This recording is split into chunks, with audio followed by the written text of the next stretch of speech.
हैं कि grand prix ने टूर्नामेंट ऑफ पावर को बीच में ही रुका दिया होता है और वो उस टूर्नामेंट ऑफ पावर को वहीं पर रोक देते हैं। उसके बाद सभी लोग अपने अपने यूनिवर्स में भी वापस लौट जाते हैं और तभी वहां पर मर्नो आता है और वो ग्रैंड प्रिक्स से मर्नो को यूनिवर्स और उनके यूनिवर्स के बीच में एक टूर्नामेंट ऑफ पावर रखने का प्रस्ताव रखता है और उसके बाद वो वहां से चले जाता है।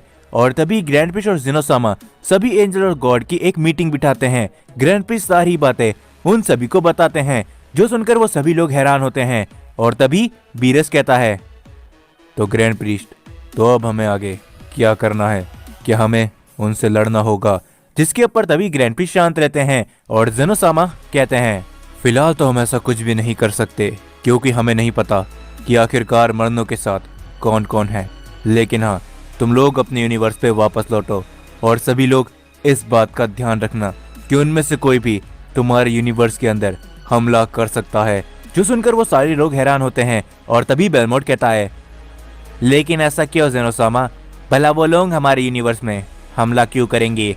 जिसके ऊपर ग्रैंड प्रीस्ट कहते हैं, मर्नो ने हमारे टूर्नामेंट ऑफ पावर को एकदम अच्छी तरीके से देखा है, जिससे मर्नो को ये सारी बातें मालूम है कि कौन सी यूनिवर्स के अंदर कौन सा सबसे शक्तिशाली फाइटर है। तो हो सकता है कि अगर हम उनसे एक और टूर्नामेंट ऑफ पावर रखें तो वो हमारे शक्तिशाली वॉरियर्स को खत्म करने की कोशिश भी कर सकते हैं।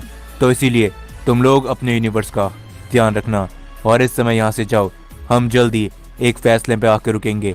ये कहने के बाद हम देखते कि वो सारे लोग वहां से धीरे धीरे करके जाने लगते हैं और तभी ज़ेनोसामा ग्रैंड प्रीस्ट से कहते हैं, लेकिन तुम्हें क्या लगता है ग्रैंड प्रीस्ट? मुझे तो लगता है कि ये टूर्नामेंट ऑफ पावर उसके यूनिवर्स और हमारे यूनिवर्स के बीच में जरूर होकर रहेगा। जिसके ऊपर ग्रैंड प्रीस्ट कहते हैं, हाँ ज़ेनोसामा, मुझे भी कुछ ऐसे लगता है और अगर ऐसा होता है तो हमें एकदम तैयार रहना होगा। जिसके ऊपर तभी ज़ेनोसामा कहते हैं, हाँ ग्रैंड प्रीस्ट, लेकिन हमें खासकर गोकू, वेजिटा, ब्रोली और जेरेन का ध्यान रखना होगा क्योंकि वो चारों ही थे जो इस टूर्नामेंट ऑफ पावर के अंदर सबसे शक्तिशाली थे। मर्नो की नज़र उनके ऊपर ज़रूर होगी। जिसके ऊपर ग्रैंड प्रीस्ट कहते हैं, चिंता मत करिए ज़ेनोसामा, मैंने वीस को इसके बारे में पहले ही बता दिया है, तो वो सब कुछ संभाल लेगा और साथ ही में बेलमोट को भी मालूम है कि आखिर उन्हें क्या करना है। जिसके बाद हम सभी प्लेनेट बीरस को देखते हैं। गोकू, वेजिटा और ब्रोली वहां पर पहले से ही मौजूद होते हैं और कुछ ही समय बाद हम देखते कि बीरस और वीस भी वहां पर आ चुके होते हैं और वीस और बीरस सारी बातें उन तीनों को बता देते हैं। जो सुनकर गोकू, वेजिटा और ब्रोली तीनों ही काफी ज्यादा हैरान होते हैं और तभी वेजिटा कहता है, क्या आखिर ये कैसे हो सकता है? तुम लोगों के अलावा कोई और एंजल भी है, लेकिन आखिर ये कैसे हो सकता है? जिसके ऊपर तभी वीस बताता है, हाँ ये सच है कि मर्नो हम में से ही एक है, लेकिन हाँ साथ ही में ये बात भी सच है कि मर्नो हम सभी से शक्तियों में कई गुना आगे है क्योंकि मर्नो हम सभी एंजल्स में सबसे बड़ा है। जब से हमारी मदर गायब हुई है, मर्नो का बर्ताव एकदम बदल चुका है। हमारी मदर और मर्नो का बर्ताव एक जैसा ही था, लेकिन न जाने क्यों एक दिन मर्नो ने हम सभी एंजल्स और ज़ेनोसामा के खिलाफ बगावत शुरू कर दी और इसी कारण की वजह से फादर ने उसे हमारी एंजल बिरादरी से भी बाहर कर दिया। ये सुनकर गोकू हैरानी के साथ पूछता है, लेकिन अगर ऐसी बात है तो ज़ेनोसामा ने आखिर मर्नो को इरेज क्यों नहीं कर दिया? क्योंकि अगर वो इतना ही बुरा है तो वो बहुत कुछ बुरा कर सकता है ना वीस, तो आखिर ज़ेनोसामा ने उसे क्यों नहीं खत्म किया? या फिर ग्रैंड प्रीस्ट भी तो शक्तिशाली है, उन्होंने मर्नो को क्यों नहीं रोका? जिसके ऊपर तभी वीस कहता है, हाँ ये सारी बातें मुझे भी एक बार सूझी थी, लेकिन तभी फादर ने मुझसे कहा कि मर्नो अब बहुत आगे निकल चुका है शक्तियों के मामले पे। अब ना ही ज़ेनोसामा उसे रोक सकते हैं और ना ही फादर, क्योंकि मर्नो को वो हर एक टेक्निक पता है कि कैसे वो ज़ेनोसामा और ग्रैंड प्रीस्ट के हमलों से बच सकता है। और इतना ही नहीं, धीरे धीरे करके मर्नो और भी शक्तिशाली होता रह रहा है और मर्नो किसी भी टाइमलाइन के अंदर, किसी भी यूनिवर्स के अंदर, यहाँ तक कि दूसरे मल्टीवर्स तक के अंदर भी परख झपकते ही पहुंच सकता है। बीस की ये सारी बातें सुनकर वो तीनों ही काफी ज्यादा हैरान होते हैं और तभी ब्रोली कहता है, तो अब हमें आगे क्या करना है? क्या आप लोग हमें बताएंगे? जिसके ऊपर तभी बीरस कहता है, फिलहाल तुम्हें आगे के लिए तैयार होना पड़ेगा क्योंकि शायद ऐसा हो सकता है कि उस दूसरे यूनिवर्स और हमारे यूनिवर्स के बीच में एक टूर्नामेंट रखा जाए। उसके अंदर हमको नहीं मालूम कि कितने शक्तिशाली लोग हो सकते हैं, तो इसीलिए तुम तीनों सेंस अपनी ताकत को और भी ज्यादा बढ़ाओ। 20 मैं चाहता हूँ कि तुम इन तीनों को उसी डायमेंशन के अंदर भेजो जहां पर मैं ट्रेनिंग करता हूँ। ये सुनकर व्हीज थोड़ा हैरान होता है और तभी वो कहता है, लेकिन लॉर्ड बीरस, क्या आपको लगता है कि ये तीनों वहां पर जिंदा बच भी पाएंगे? जिसके ऊपर तभी गोकू कहता है, व्हीज तुम चिंता मत करो, हम तैयार है किसी भी ट्रेनिंग को करने के लिए, तो तुम बस उस यूनिवर्स के अंदर हमें भेजो जहां पर लॉर्ड बीरस ट्रेनिंग करते हैं।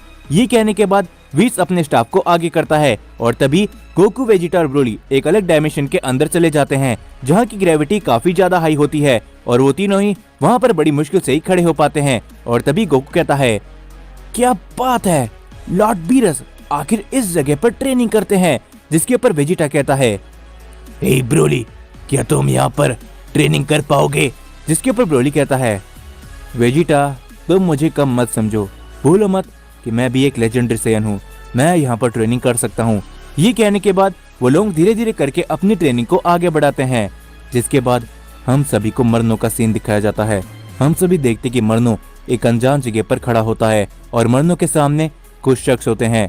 और तभी मरनो कहता है, तो जैसा कि आपने मुझे कहा था मैंने वैसा कर दिया है। मैं ग्रैंड प्रीस्ट और उस जेनोसामा के पास गया था और वहां पर जाके मैंने एक टूर्नामेंट का ऐलान कर दिया है। लेकिन क्या लगता है आपको, क्या ये सब सही होगा? जिसके ऊपर तभी हम वहां पर एक शख्स को देखते हैं जो कि कहता है, हाँ मरनो, ये एकदम सही होगा, क्योंकि मैं जानता हूँ कि उस जेनोसामा को टूर्नामेंट काफी ज्यादा पसंद है, तो ये एकदम सही होगा। जिसके ऊपर तभी मरनो हंसते हुए कहता है, लेकिन मुझे अभी भी लगता है कि जो लोग हमारे पास है वो शायद उस यूनिवर्स के मॉर्टल्स को नहीं हरा पाएंगे, क्योंकि वो मॉर्टल सही में शक्तिशाली है। मैंने एक मॉर्टल को देखा है जिसने अल्ट्रा इंस्टिंक्ट जैसी पावर को हासिल कर रखा है और एक मॉर्टल ने तो अल्ट्रा ईगो की डिस्ट्रक्शन पावर को अपने पास रखा है। मुझे लगता है कि उस जेनोसामा के मल्टीवर्स के अंदर काफी शक्तिशाली मॉर्टल्स है। क्या आपको लगता है कि ये लोग उनको टक्कर दे पाएंगे? जिसके ऊपर तभी हम वहां पर एक शख्स को देखते हैं जो कि आगे आते हुए कहता है, आखिर तुम किसकी तरफ हो? क्या तुम मुझे बताओगे एंजल? क्या तुम उन लोगों की तरफ हो? जिसके ऊपर मरनो कहता है, जरा जबान संभाल के बात करो मॉर्टल, मैं एक गॉड हूँ और तुम किसी गॉड के सामने इस तरीके से बात नहीं कर सकते। ये कहने के बाद मरनो शख्स के ऊपर अपना हमला करता है, लेकिन तभी वो शख्स मरनो के हमले को बड़ी आसानी से डॉज कर लेता है और वो कहता है, भले तुम एक गॉड होगे लेकिन मेरी ताकत का सामना बड़े बड़े गॉड भी नहीं कर पाए। क्या तुम इस बात को भूल चुके हो? जिसके ऊपर तभी मरनो कहता है, हाँ भला मैं इस बात को कैसे भूल सकता हूँ कि उन गॉड्स के बीच में से ही मैं तुम्हें बचाकर लेकर आया था, नहीं तो तुम वहीं पर मारे जाते। जो सुनकर वो शख्स को गुस्सा आने लगता है और वो कहता है, मैंने तुम्हारी मदद नहीं मांगी थी, समझे? तुम अपने आप वहां पर आए थे क्योंकि तुम लोगों को मेरी जरूरत थी।